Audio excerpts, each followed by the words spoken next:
Magandang umaga po mga kabakyard. Update ko po kayo ngayon dito sa aking bagong area. Ito po, medyo masukal na dahil gawa ng nag-uulan po. Ito, ipakita ko sa inyo yung aking mga alaga.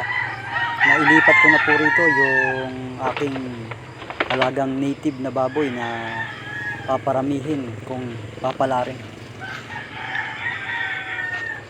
Medyo masukal-sukal na rin po yung area.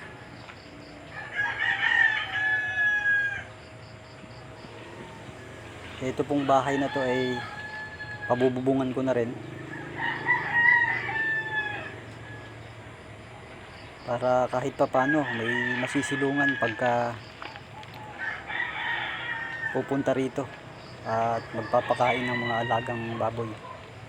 Ito po yung pinaka-area ng ating native pigs. Ipapakita ko po sa inyo.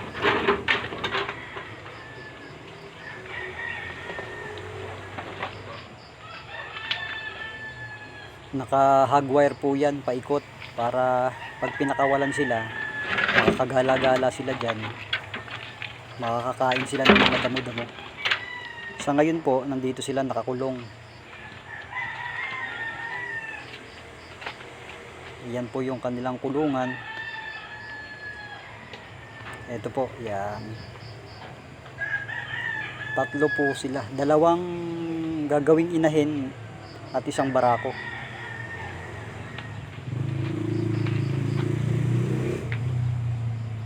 Nakastahan na rin po yan, yung dalawa na yan. Mag-aantay na lang tayo ng 21 days. Kung sakaling hindi maglandi, malamang ay buntis na yan. Ito po, yan yung kanilang galawan. Nakabakod po yan paikot para meron silang matatakbo-takbuhan at makakain sila ng mga damo.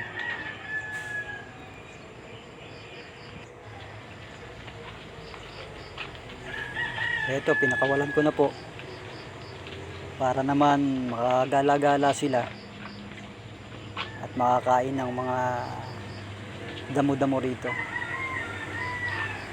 Maganda rin po kasi sa mga alaga nating native na baboy na nakakagala-gala sila.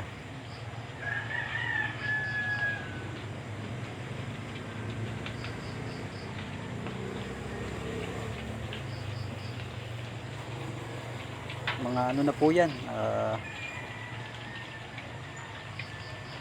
malapit na pong magbuntis.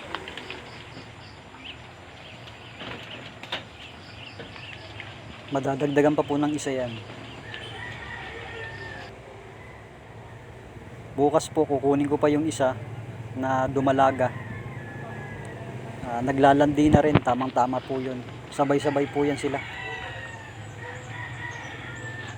Tatlo po magiging future na inahin natin pag nagsabay-sabay na mga anak yun ay kahit papano maganda-gandang panimula. Yan po yung kabuuan ng area na kanilang galawan. Pero malawak pa po itong area na to.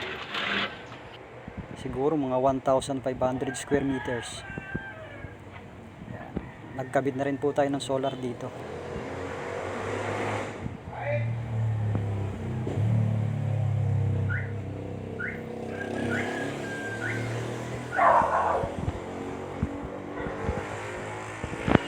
Yan po yung malawak pa po yan hanggang sa baba.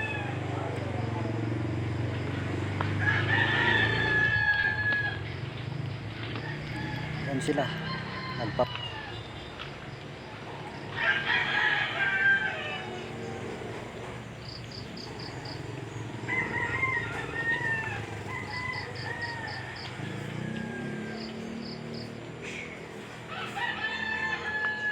Tuwan-tuwa sila dahil nakalabas sila, nakakain sila ng mga damo-damo. Dati kasi yung area ko na pinaglalagyan nila ay nakatali lang po yung mga yan. Ngayon malawak-lawak na po yung galawan nila.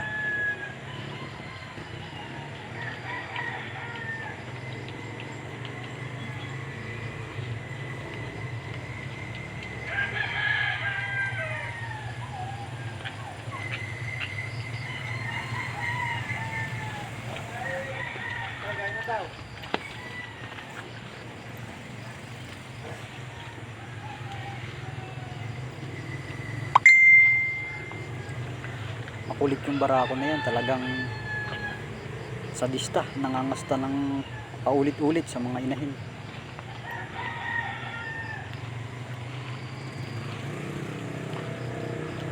Yan lang po muna sa ngayon.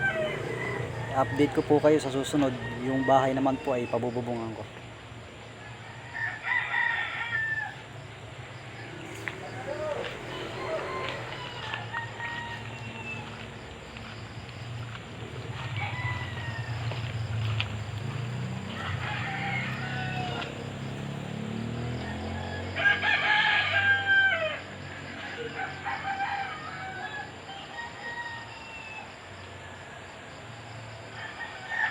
Yan po yung bakod.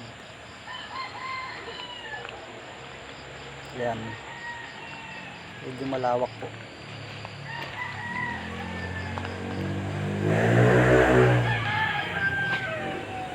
Masukal na rin talaga kasi lagi pong umuulan dito. Kaya dati pinatabasan ko to, ngayon 1 linggo lang ang kakapal na ng damo. Pero okay lang po yan kasi nandito naman na yung mga alaga nating native. Sila na po ang uubos niyang mga damo na yan.